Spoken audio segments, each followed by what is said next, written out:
So welcome everyone again to this live webinar on the new PR.Stability Analysis software. So I'm Silvia Würtenberger, and it's really my pleasure to show you today our newest software for the Prometheus. A couple of organizational things up front.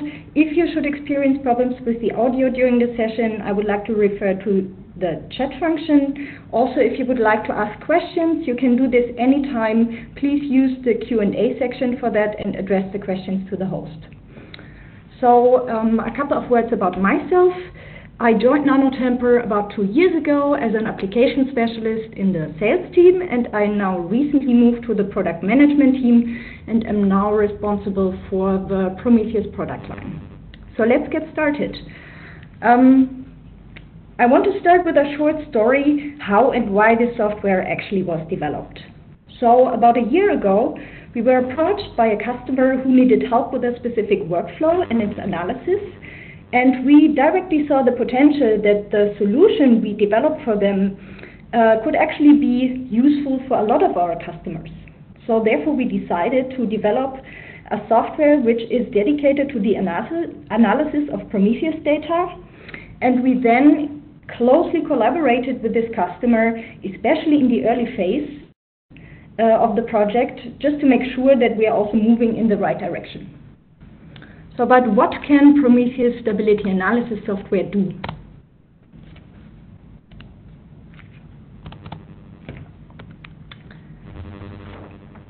So I think this slide sums it up really nicely.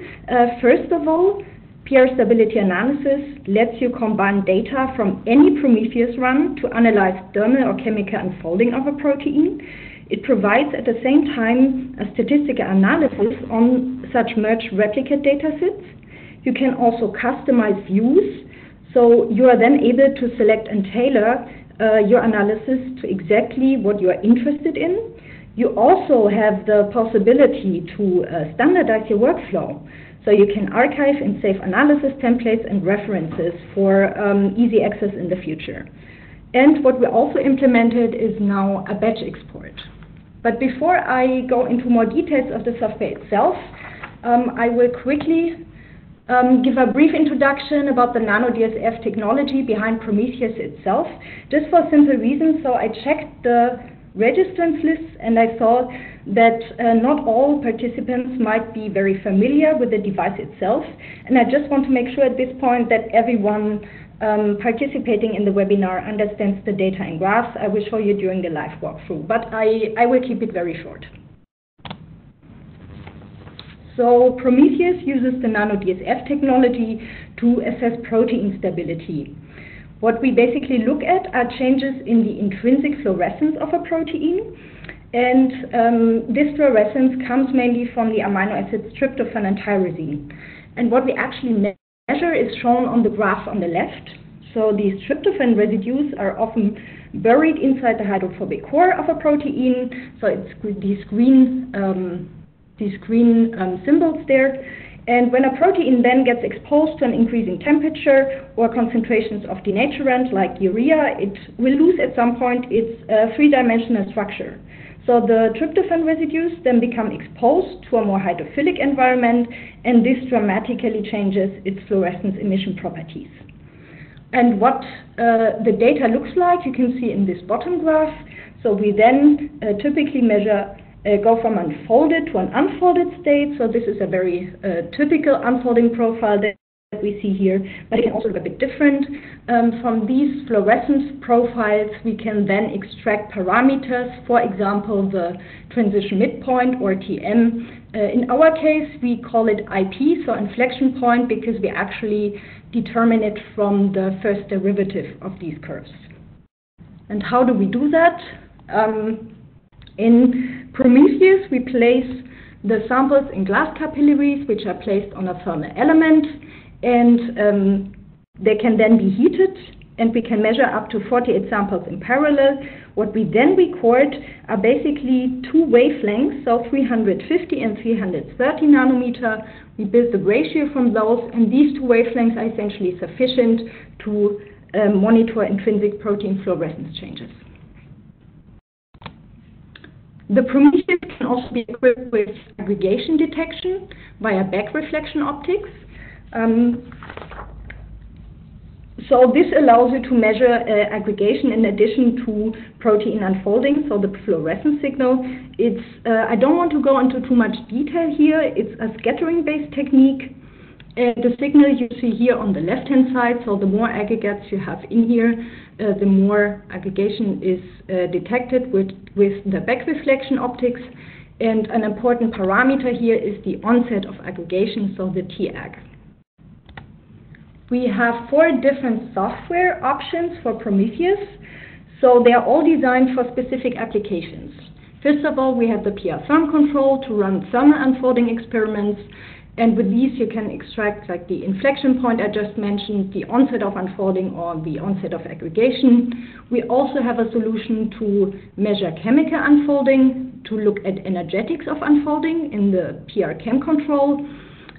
We also have a solution for customized thermal treatments. This is the PR time control. And the last one, this is the PR.Stability Analysis, is now the first analysis software for the Prometheus, and it is compatible with the PR therm control and the PR chem control. In the next 2 slides, I want to show you now 2 application examples for PR therm control. So this is our focus today due to time reasons. And what I want to do now is outlining typical use cases for the Prometheus and show you afterwards in the live demo how PR.Stability Analysis will help you to analyze such data.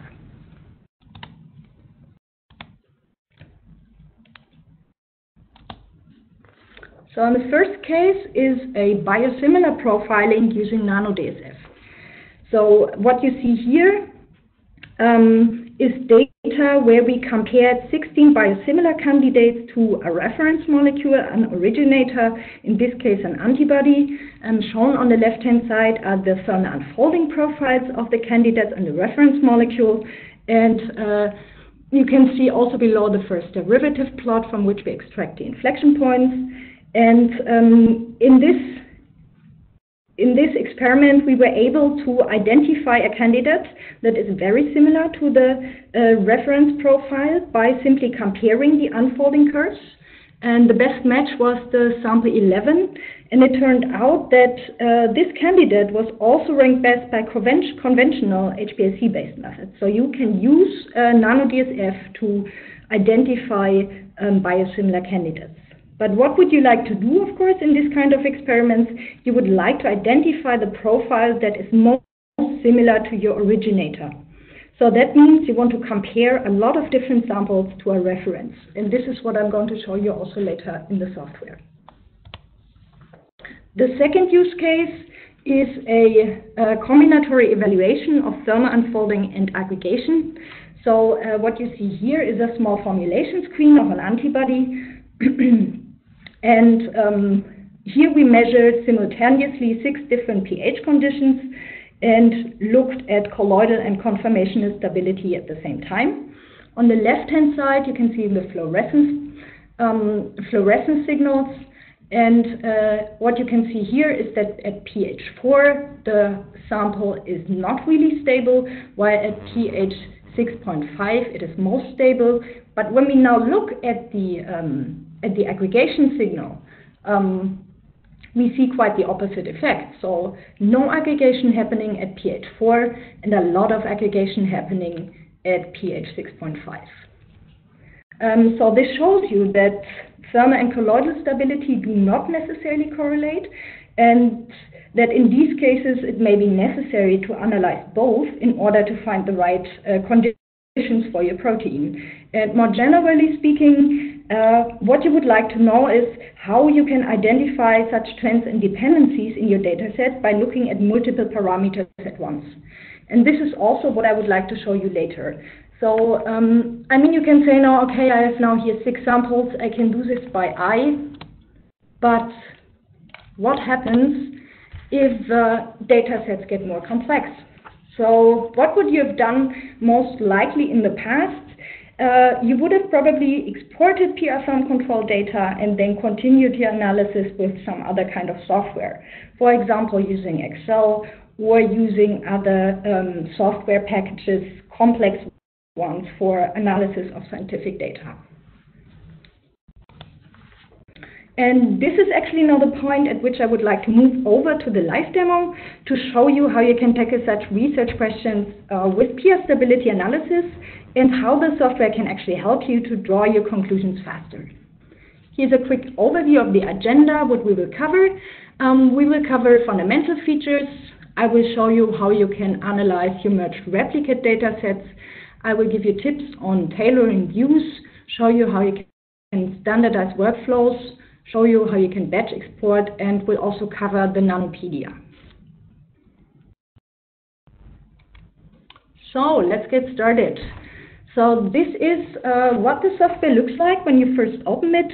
So the first thing that you get is a choice of analysis you want to do.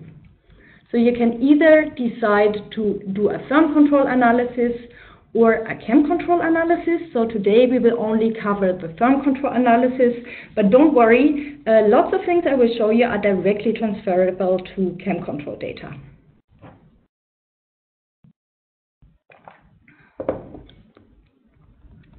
So I prepared a number of data sets for you. So this is what the software will look like when you already loaded data into it. So it looks familiar to what you also know from firm control. You have here a data table with your samples. On the right-hand side, you have the charts and also the display option. So also very similar to what you know from firm control. You can either select ratio or single wavelengths. You have here the first derivative, and if your system is equipped with aggregation optics, you will find the scattering signals below here. Up here, you have in the menu bar a number of different buttons and functionalities, and a number of functions are also shown here or hidden here in the sidebar. I do not want to go today through every button one by one, but I would rather like to focus on the use cases and user-specific workflow to show you how you would basically also analyze such data sets. So let's get started maybe with the second use case. This was the one with the combinatory analysis of conformation and colloidal stability, where we wanted to look in the end at multiple parameters at once.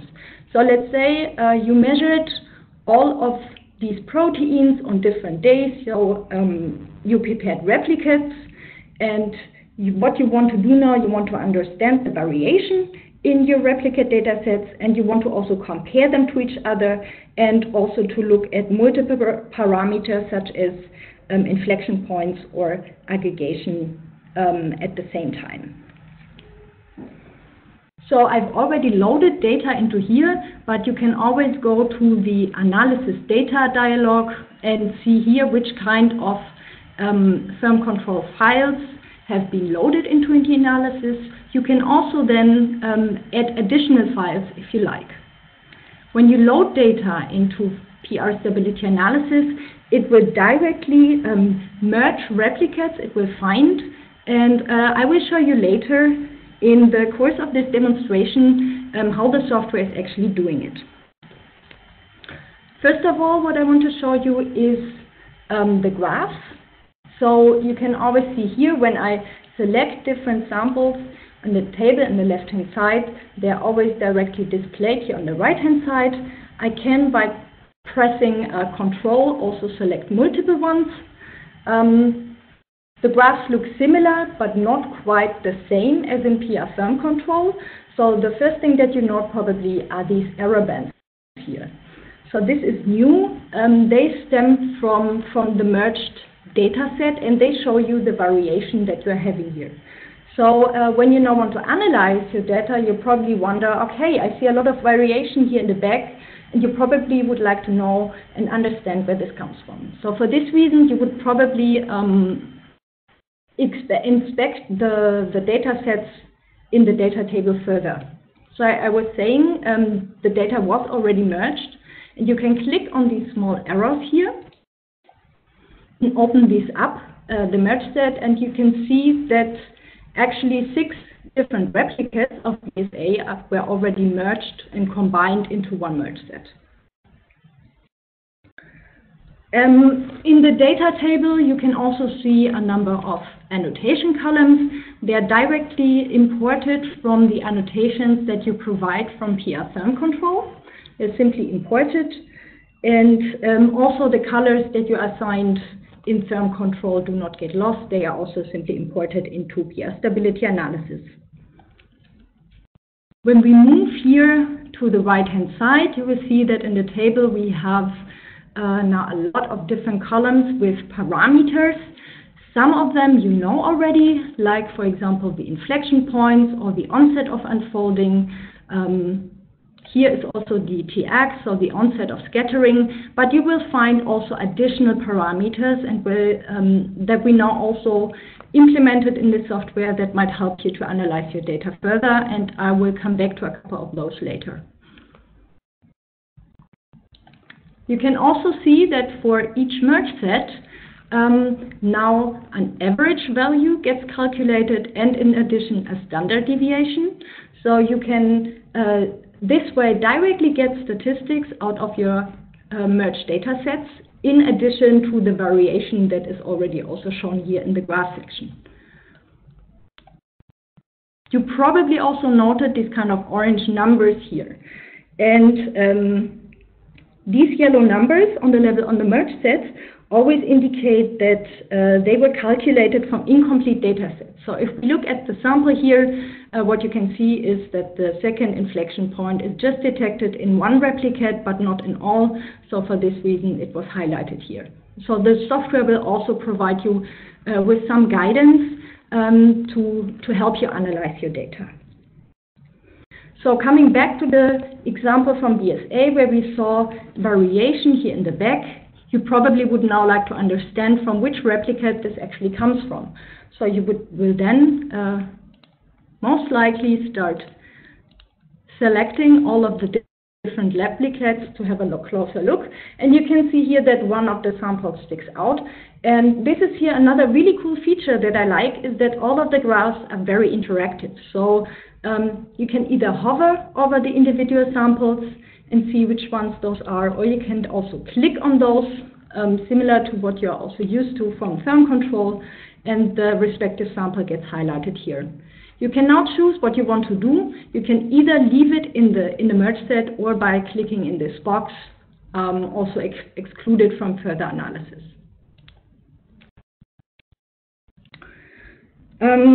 I was also mentioning that we now have a couple of additional parameters here in the data table that will be automatically calculated when you load data into the software. We also have a lot of concentration, a lot of annotation columns here. You might say, okay, but that's a whole load, and I don't really actually know what I should look at, and it's a bit too crowded for my taste. But here's good news for you. There is always a way you can customize the views, and you can modify the table in a way that it suits you. And I will show you now how you can do that. It's actually really easy. For example, let's look at the annotation columns. They all have the same concentration and the same buffer. So I want to get rid of those. I can go to the Choose Columns dialog to click on this button here. And here get an overview of all the columns that I can show, basically, and select. Some of them are shown by default, some of them are not. And to modify the table and the view, you can simply select or unselect, click Apply, and now it already looks a bit better. You also have possibilities to sort and filter the data the way you want. You can click on these, this a bit. You can click on these tiny arrows here to sort them. You can also click on those funnel symbols up here and just select the samples you would like to see.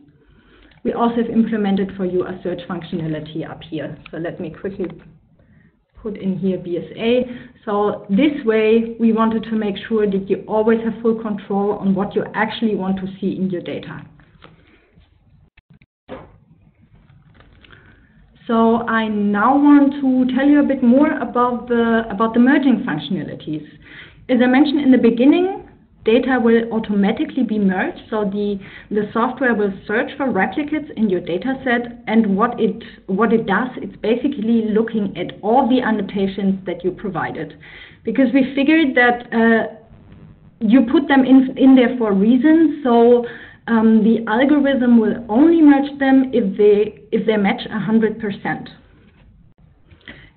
And this, of course, has been done here for the BSA, also for the lysozyme, but you probably noted that we have here two anti-M neon green samples, and these stem simply from the experiments you did on different days. So on one day you, for example, named it a bit different, so you put antibody behind it, but you actually know that these are the same samples.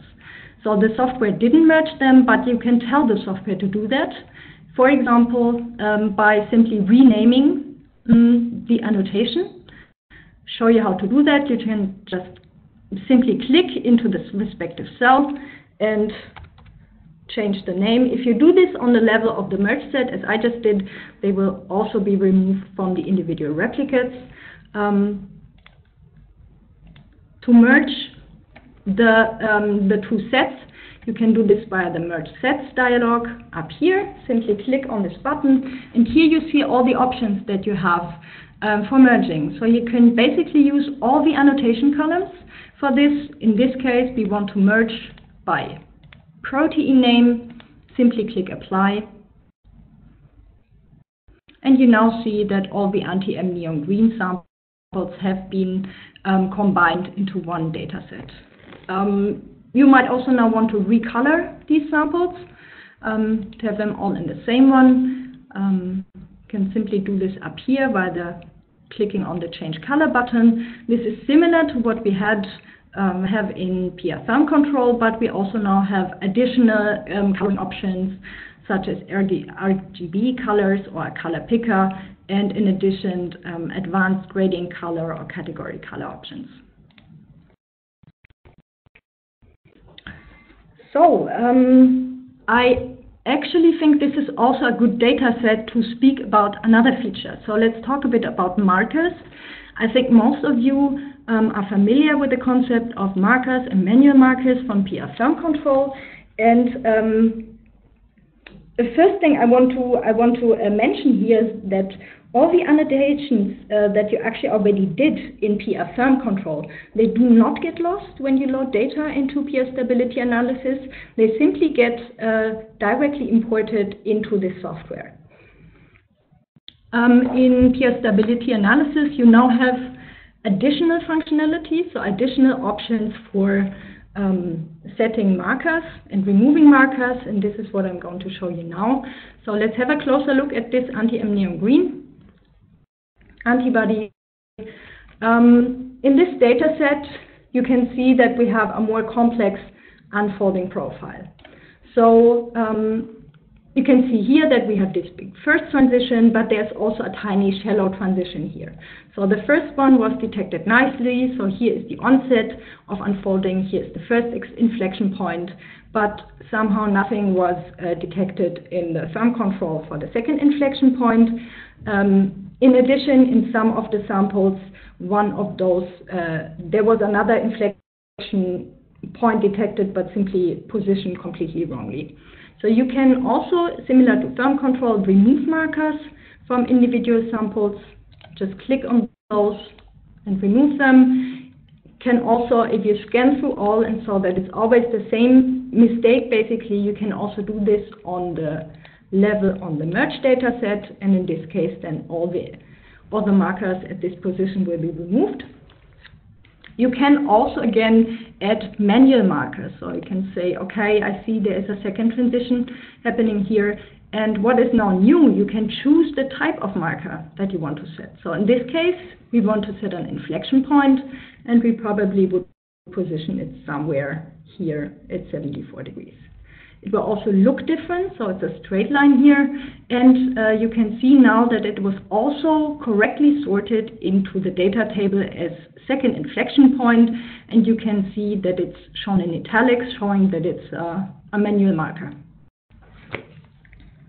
Of course, you can say, when I now work with a big data set, it's quite tedious to actually set all these manual markers by hand. And this is also the feedback that we got from you, from our customers, especially that also these smaller transitions often get missed. But here's good news for you, we have a solution. The solution is that it's now also possible to apply thermodynamic fits to the data. And with these ones, with the thermodynamic fits, you can then also identify these smaller transitions. And I want to show you now how you can do this. To do that, you first have to tell the software in which region it should look, or which region of the curve it should use to fit the data by adding a region of interest. And then you need to tell it also what kind of fit it should use, so a two-state fit or three-state fit. So in this case, we have two transitions, so we would use a three-state fit. And I actually already prepared this for you. When you now scroll down here, it's a bit bigger. This is what the region of interest looks like, and also can show you in one example the fitted curve. So it's the gray line here. When we now look into the data table, you will also see that we now have additional columns in here and additional parameters that were calculated. So in this case, we now obtain TMs. So the TM1 is roughly at the position of the first transition, and we now also obtain a TM2 at this second shallow transition here around 74 degrees.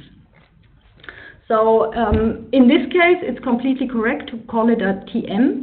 So in contrast to the inflection points that we obtain from therm control, because in this case, we actually fit the data to a thermodynamic model. So you can now also extract thermodynamic parameters from your Prometheus data. It's also possible to then apply these regions of interest to other samples. So simply select the samples, click here on Evaluate Selected, and there we go. Now we also have the TMs for this replicate. So now it can happen that you're often working with this anti-M neon green and you always miss the second transition. And I now want to speak a bit about standardizing workflows and how the software can help you with that. It's essentially possible to save these regions of interest for later use as an analysis template, as I did here. So we now save this anti-M neon green, this region of interest as analysis template, and we can use it also for later analysis when we again work with this kind of sample and want to kind of extract the second transition. Okay. Now I want to come actually back to the use case I showed you in the beginning. So what we now essentially want to do after we've understood the variation that comes from the data set, looked at the individual samples in detail, we now want to understand how they compare to each other. So we can do this, for example, also by sorting the files according to parameter values. But what we essentially wanted to do is compare multiple parameters at once. And this is also really easy to do with Prometheus Stability Analysis. You simply click on those Choose Key Parameter button up here. You select the parameters you would like to see. So in our case, I would say we now stick to the example and use the inflection point and the onset of scattering. Click on Apply. And what we see now are two new graphs showing up down here. These are plots of these columns and these parameters here. They are again interactive, and they are a really nice feature if you want to compare multiple parameters at once. So you can also again sort, for example, from lowest to highest inflection point, and then have a look at what the other parameter is doing. You can then also directly click on the samples that interest you, for example, the one here with the highest inflection point and the highest onset of aggregation, and they again also get highlighted here in the data table. So lysozyme in this case. So I'm now at the end of this first example. So I take home message from this one is what I showed you is how you can bring together data from multiple ones in one analysis, and you can compare samples across different merge sets. You can also look at multiple parameters at once using the key parameter feature. You can standardize workflows also with the analysis templates. So in the second example, I now want to go back to the biosimilar screening that I showed you in the beginning. So the question there was, how can I easily compare several samples in to one reference profile? And for this, I also prepared a data set. So we have here an originator molecule, and we have a couple of biosimilars we want to compare it to. So how do we do this now? It's really easy. You simply click here on Assign Reference.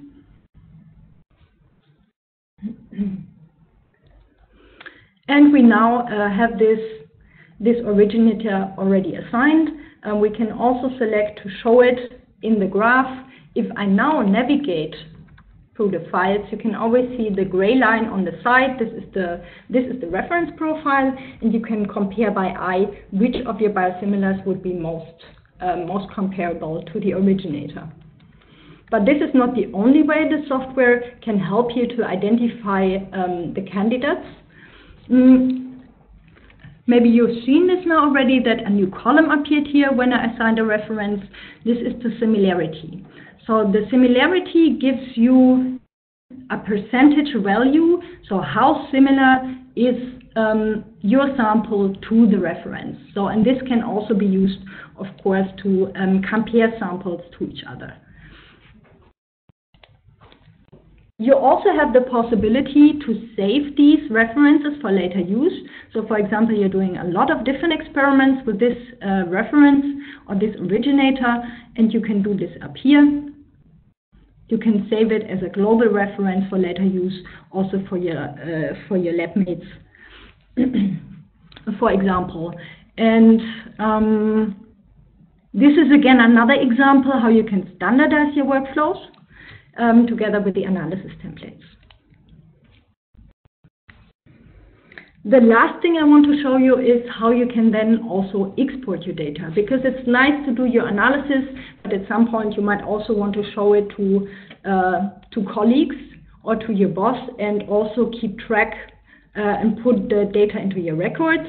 So you have a different number of possibilities here. First of all, you can always directly export from the graph. So we provide now option to export as a PNG, so an image, or as vector graphics.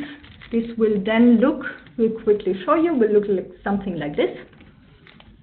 You can also directly export the data table as it is here in Excel or CSV format. It looks similar to what you are used to from Film Control. But the one thing I wanted to show you now is also the batch export functionalities. So with this one, you really have a lot of different options to either export everything at once, or just the samples you selected. And you have a number of different options here. I don't want to go into detail now, but you can also save these settings as presets.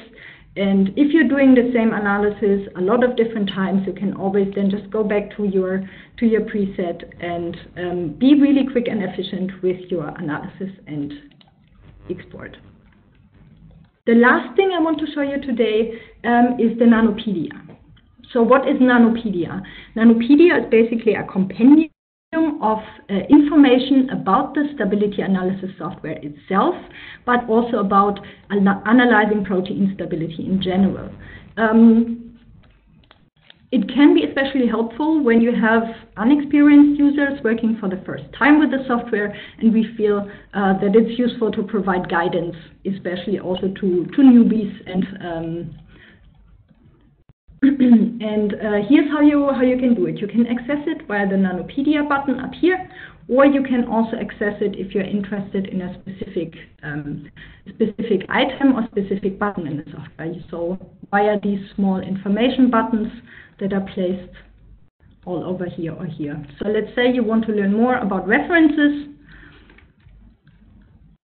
This is what happens. The Nanopedia will open in a browser. You can then get an article with all the information about references. There are also cross-references in here you can select. The Nanopedia has 3 categories, so it has information on the Prometheus system and the software itself. It helps you also with data interpretation, and it also has a section about science, so the background, for example, telling you more about aggregation in general, or, for example, thermal shift assays.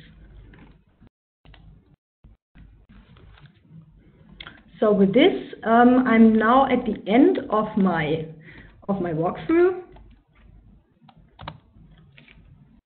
I hope I was able to show you how the PR.Stability Analysis can help you to analyze even complex stability data while still being intuitive and easy to use.